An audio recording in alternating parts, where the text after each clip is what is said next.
साथियों नमस्कार। Teachers academy online coaching institute से मैं हूं अम्बरीश शुक्ला। आप सबका बेहद स्वागत है आपके अपने चहेते संस्थान में। टीचर्स एकेडमी एकमात्र संस्थान है जो आपको अध्यापक बनाने के लिए सदैव प्रतिबद्ध रहता है। और इसी प्रतिबद्धता की कड़ी में आज हम लोग बीपीएससी में आयोजित होने वाली शिक्षक भर्ती, जिसको आप 9-10 या टीजीटी की भर्ती के रूप में भी जानते हैं। तो बीपीएससी में जब 9-10 की परीक्षा कंडक्ट हुई, उसके बाद उसका कट ऑफ एक्सपेक्टेड क्या रह सकता है।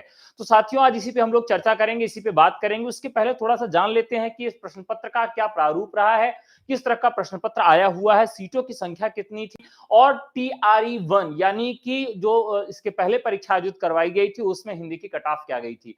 तो अभी तक यूट्यूब पे ऑनलाइन ऑफलाइन किसी ने भी इतना अच्छे से कट ऑफ नहीं दिया था। मैंने सबका देखा और ये देखा कि सब लोगों ने अनुमानित लगाया है बिना तथ्यों के आधार पर, बिना किसी एनालिसिस के आधार पर। तो सबसे पहले हम लोग एनालिसिस करेंगे कि क्या इस बार का कट ऑफ रह सकता है। तो चलिए शुरू करते हैं आज की इस कक्षा को। देखिए, आप पेपर आपके सामने है। पेपर में आप देखेंगे तो सबसे पहले लैंग्वेज का पोर्शन है। लैंग्वेज का पोर्शन मैं ये मानता हूं कि 9 क्वेश्चन यहां पर लाने हैं। तो लैंग्वेज के पोर्शन में हिंदी के जो अभ्यर्थी हैं वो तो क्वालिफाई कर ही जाएंगे, वहां पर कोई प्रॉब्लम नहीं है। तो हिंदी वाले जो हैं वो क्वालिफाई कर जा रहे हैं लैंग्वेज वाले पोर्शन में। उसके बाद जो आपका जनरल स्टडीज वाला पोर्शन है, पार्ट 2 है। जनरल स्टडीज का जो पार्ट 2 है, वहां पर जो हिंदी के कैंडिडेट्स हैं, खास करके जो टीजीटी लेवल की तैयारी कर रहे हैं, उनके लिए थोड़ा सा कठिन है ये। यहां पर क्वालिफाई तो कर जा रहे हैं लेकिन नंबर इनके बहुत अच्छे यहां पर नहीं मिल रहे, बहुत ज्यादा नंबर इनके नहीं आ रहे। तो साथियों समस्या ये है कि भैया अब क्या कट ऑफ जाएगा, वास्तव में कितना कट ऑफ रहने वाली है। तो सबसे पहले आप लोग अपने नंबर मुझे कमेंट करके बता दीजिएगा। जितने लोग हैं प्लीज अपने कमेंट यहां पर ड्रॉप कर दीजिए कि आपके बीपीएससी 9 to 10th में कितने अंक हैं, यानी कि बीपीएससी 9 to 10th में आपने कितने प्रश्न सही किए हैं। फटाफट अपने नंबर यहां पर आप जब तक हम पूरी बात को कर रहे हैं आप लोग यहां पर अपने नंबर लिख दीजिए। चलिए शुरू करते हैं। अब अगर आप जनरल स्टडीज के पेपर को देखें तो पेपर का स्तर बहुत अच्छा था। बहुत अच्छा का मतलब था कि कठिन था। अब गणित के एक प्रश्न आ गए हैं। हिंदी के छात्रों से अपेक्षा की जाती है कि भैया वो गणित के क्वेश्चन उतने अच्छे से नहीं कर पाएंगे। तो यहां पर भी एक समस्या है इनके लिए। चलिए अब आगे देखते हैं कि गणित के बाद जो पेपर है ये काफी महत्वपूर्ण है, कठिन है पेपर। किसी भी स्तर पे अगर आप इसको जाके देखेंगे तो गणित का पेपर आसान नहीं था। फिर उसके बाद यहां पर जो साइंस है वो भी बहुत अच्छे स्तर की आई हुई है। फिर उसके बाद जो यहां पर जीएस है वो भी काफी स्तरीय आया हुआ है। मतलब किसी भी स्तर पे जाके आप ये नहीं कह सकते हैं कि आसान आया हुआ है। तो यहां पर भी थोड़ी सी समस्या है कि जीएस का भी लेवल अच्छा है। तो कुल मिलाकर जो ये 40 प्रश्न हैं, 40 में अगर देखें कितने प्रश्न बच्चों ने सॉल्व किए होंगे, तो हम जीएस में एवरेज देख रहे हैं कि अधिकतम अगर किसी ने सॉल्व किया होगा तो वो 20 सॉल्व किया था 40 में। मतलब हम एवरेज बता रहे हैं। हो सकता है कि कोई 25 सॉल्व किया, हो सकता है कोई 30 सॉल्व किया हो, और कुछ कैंडिडेट ऐसे भी हो सकते हैं कि 40 में 40 सॉल्व किए हो। लेकिन अगर इन सब में हम एक एवरेज निकालें तो एवरेज जो निकल रहा है वो यही निकल रहा है कि 20 क्वेश्चन जो है वो जीएस वाले पोर्शन में लोगों ने सही किया है। ठीक है, तो 20 क्वेश्चन जीएस वाले लेवल में लोगों ने सॉल्व किया है, तो 20 क्वेश्चन हम यहां से ले लेते हैं। अब बाकी बचता है हमारा 80 प्रश्न हिंदी का। तो चलिए हिंदी के प्रश्नों में हम पहले उन प्रश्नों की तरफ चलते हैं जो प्रश्न कोई सॉल्व नहीं कर पाया। मतलब कोई सॉल्व या कम लोग सॉल्व कर पाए या अधिकतर लोग सॉल्व नहीं कर पाए हैं, तो उसकी तरफ चलते हैं। हिंदी साहित्य के प्रारंभिक इतिहासकार बिम्स बंधुओं द्वारा लिखित 4 खंडों की रचना आसान प्रश्न था। आदिकालीन पृथ्वीराज रासो की किसकी रचना आसान था। हिंदी साहित्य के प्रारंभिक काल का नाम आदिकाल किसने दिया। भक्ति काल की समय सीमा। पोथी पढ़ जगुआ पंडित भयानक को, ये आसान था। हिंदी में सूफी प्रेमाख्यानक लिखने वाले कवि कौन है, आसान था।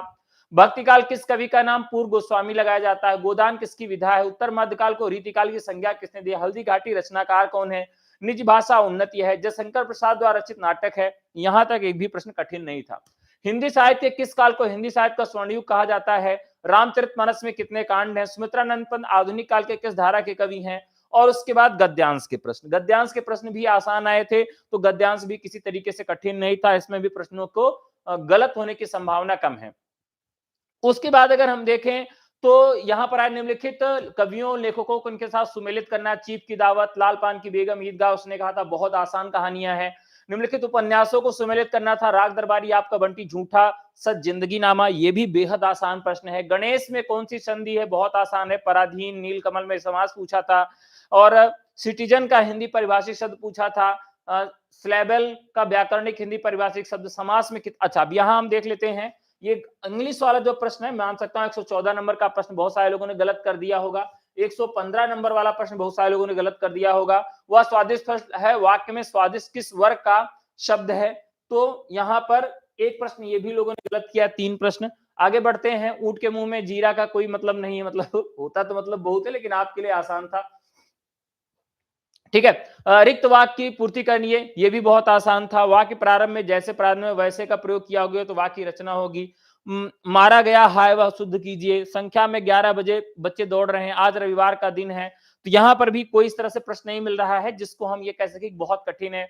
मुंह से भागा नहीं जाता, वाच्य पूछा था, आज्ञार्थक वाक्य के आधार पर वर्गीकृत पूछा था, संरचना के आधार पर वाक्यों के भेद पूछा था, शुद्ध वाक्य का चयन करना था, आबला जीवन है तुम्हारी यही कहानी, यहां पर पूछा था कि कौन सी व्यंजना है, अलंकार शब्द में अलम का क्या अर्थ है, पीपर पास सरिस मंडोला पूछा था, क्या अनुरागी चित्त की गति समझे नहीं कोई, जो जो बूढ़े श्याम रंग के होते उज्जवल हो, ये भी बहुत आसान प्रश्न था। उत्प्रेक्षा का शाब्दिक अर्थ पूछा था, उदित गिरमंच पर रघुवीर बाल प्रतंग, बहुत आसान प्रश्न था। अति कटु वचन कह के ही तो यहां पर मुझे छंद गणना में मात्र कितने भेद होते हैं, कोई ऐसा प्रश्न नहीं मिल रहा है जो मतलब बहुत कठिन रहा हो, कोई कठिन प्रश्न इस तरह से यहां नहीं मिल रहा है। सामान्य रूप से काव्य के कितने गुण भेद होते हैं, तो गुण भी पूछा है। चारचंद की चंचल किरणें पूछा है, रस निष्पत्ति का स्थायी भाव पूछा है, शांत रस का स्थायी भाव पूछा है, हिंदी में संस्कृत 9 रसों में कितने रस नए जुड़ गए हैं।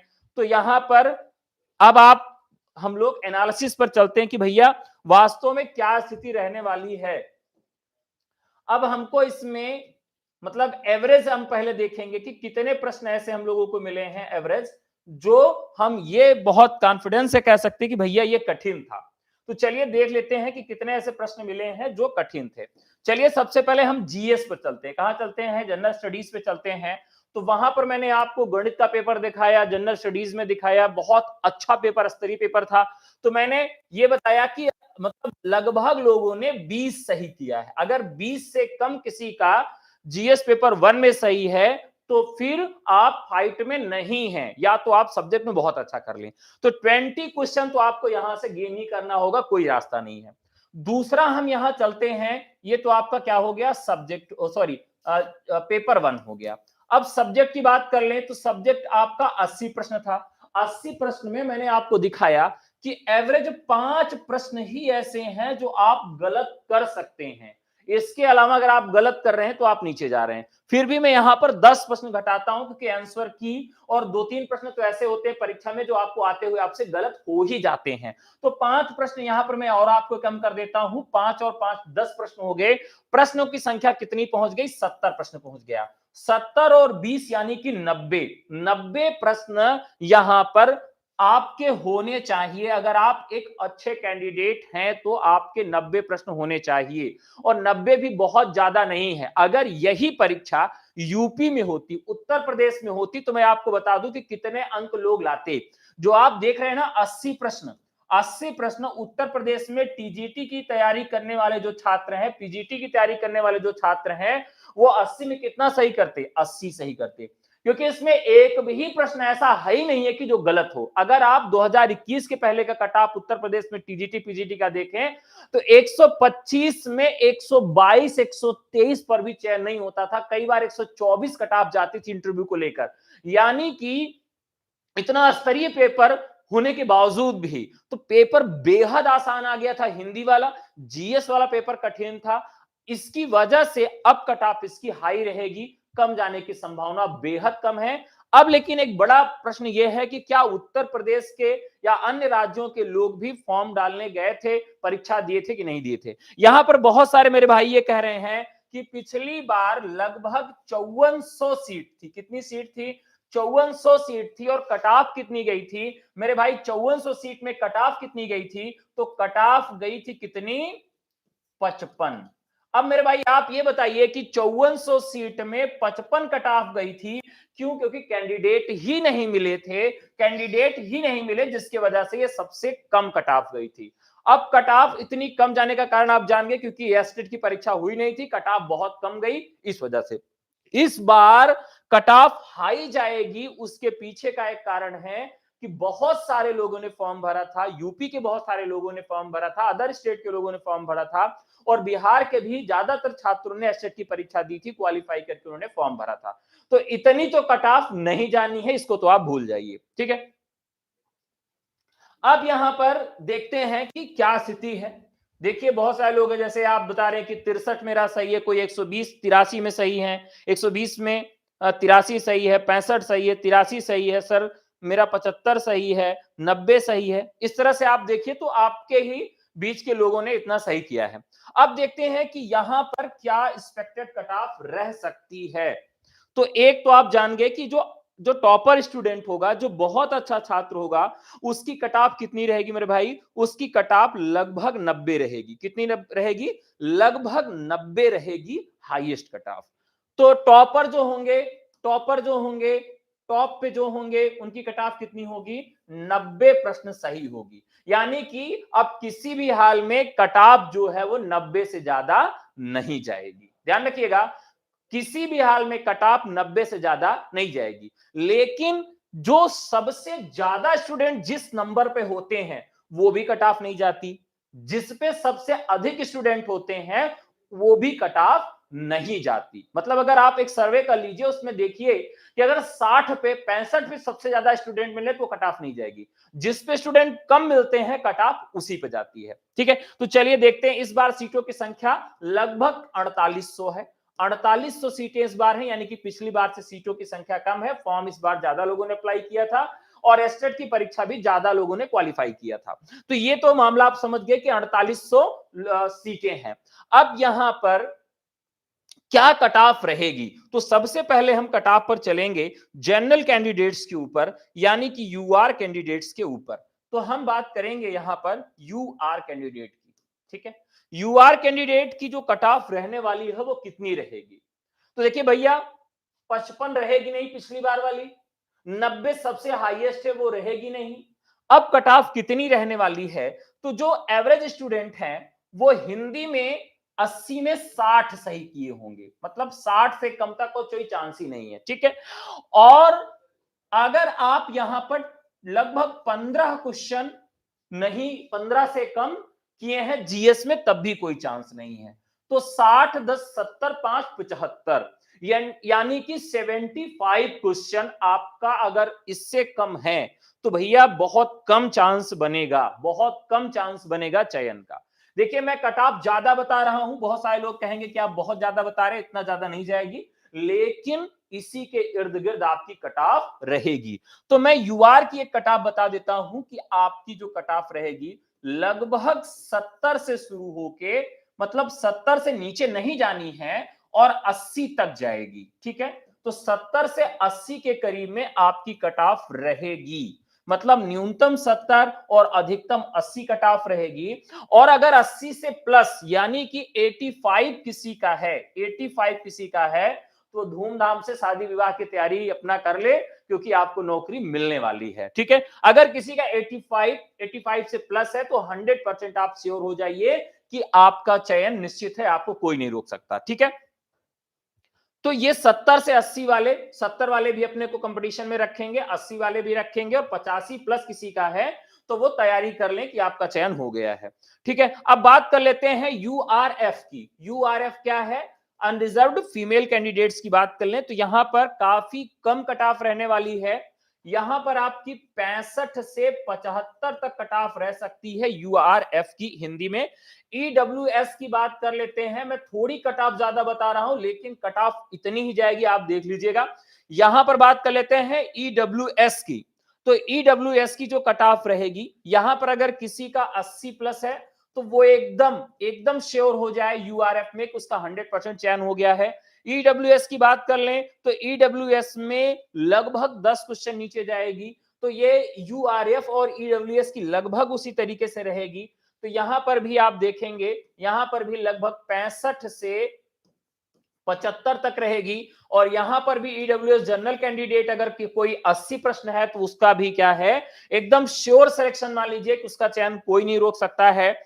ईडब्ल्यूएसएफ की बात कर लें, ईडब्ल्यूएसएफ की बात कर लें तो ईडब्ल्यूएसएफ में जो महिला कैंडिडेट्स हैं उनके लिए ये इससे लगभग 10 क्वेश्चन मेरिट नीचे जाएगी। तो लगभग ये 60 से 70 अगर नंबर किसी महिला के हैं और वो ईडब्ल्यूएस ऐप में है तो 100% उसका चयन है। और यहां अगर कोई 75 प्लस है तो 100% उसका चयन निश्चित है, उसका चयन कोई भी रोक नहीं सकता है। चलिए अगला बात कर लेते हैं यहां पर ईबीसी की, मेरे भाई ईबीसी की बात कर लेते हैं। तो ईबीसी में लगभग आपका जनरल से 20 क्वेश्चन नीचे आएगी। तो यहां पर लगभग आपकी 63 से 73 तक जो जा सकती है वो इनकी जा सकती है। और किसी का अगर यहां पर भी 70 प्लस है तो उसका 100% आप श्योर मान लीजिए कि उसका चयन हो जाएगा।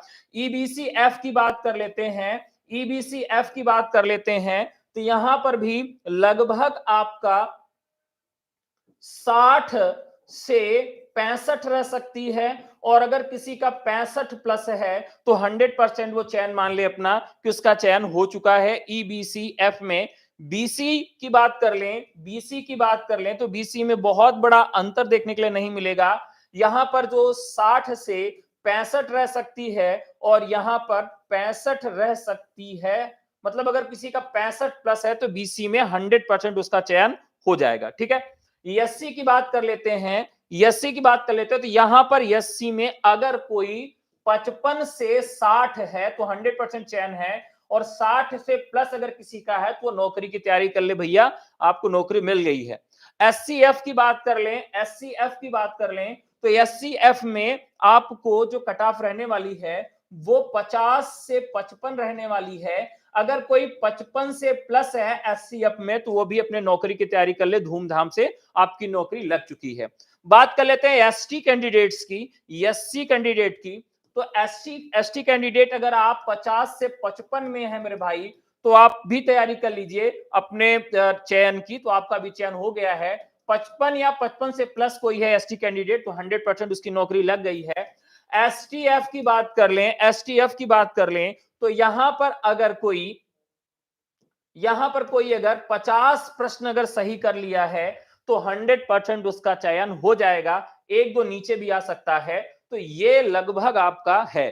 ठीक है, तो मेरे भाई आप अपने देख चुके हैं कि मैंने क्या कट ऑफ आपको बताई है जनरल कैंडिडेट्स के लिए, फीमेल के लिए, ईडब्ल्यूएस के लिए। तो जनरल कैंडिडेट स्वाभाविक तौर पर अदर स्टेट में काम करेंगे, लेकिन अगर 85 से ऊपर जनरल कैंडिडेट में या किसी भी कैंडिडेट का है बिहार में 9-10 टीजीटी हिंदी में, तो अपने चयन की तैयारी कर ले। पूरी शुभकामना टीचर्स एकेडमी परिवार की तरफ से आप सबको है। मित्रों पीजीटी का पेपर 11-12 का पेपर होने वाला है, उसका प्रैक्टिस भी हम लोग करवा रहे हैं। तो आप सबको अग्रिम बधाई और शुभकामना है कि आप सब बहुत अच्छे से पेपर करें, बहुत अच्छे से आपका पेपर हो। जल्दी ही उसका पेपर एनालिसिस और कट ऑफ लेकर आएंगे जैसे पेपर हो जाएगा।